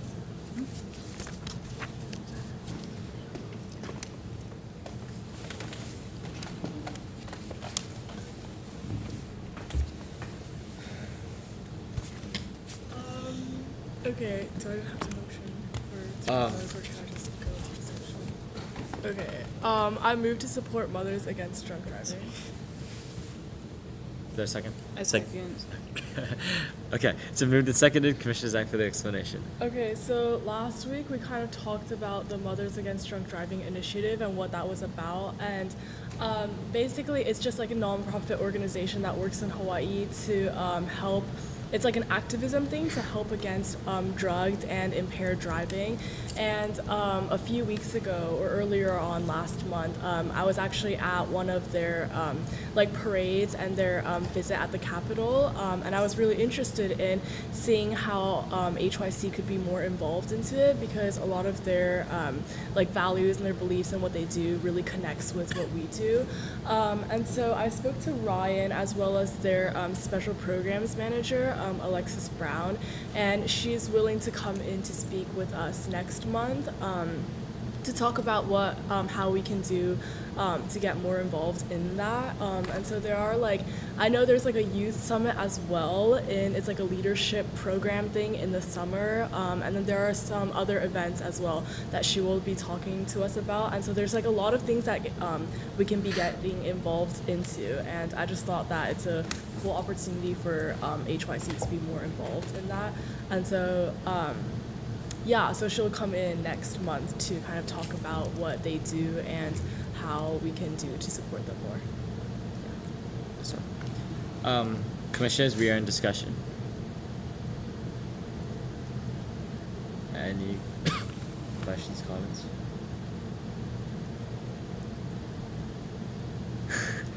No objections. That's it. I think it's great that she's coming to speak with us. Yeah. Is there anything that you wanted to vote on this meeting, or more just a discussion? Not really. It's Okay. just a discussion for her to come in. Yeah. And then we could do more action plans after she Okay. comes in. Do we have to motion for like a guest speaker? No, right? No, I don't think so. Okay. Awesome. I think we're all in agreement here then. Great. Yeah. Thank you. Okay.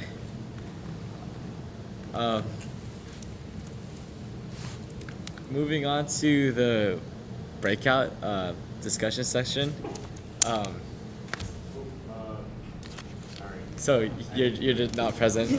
Okay. We will put that agenda item on the next agenda. Okay. Cool. There are no future agenda items, so moving on to agenda item 9, announcements. The next meeting will be held at on April 21st at a date and time to be determined. Resolutions and documents are due a week before the meeting. And I move that the commission stand adjourned until, I move I move that the this commission stand adjourned until April 21st. Is there a second? Anybody? I'll second. There being no objections from the commissioners present, this meeting is now adjourned. Congrats, everyone.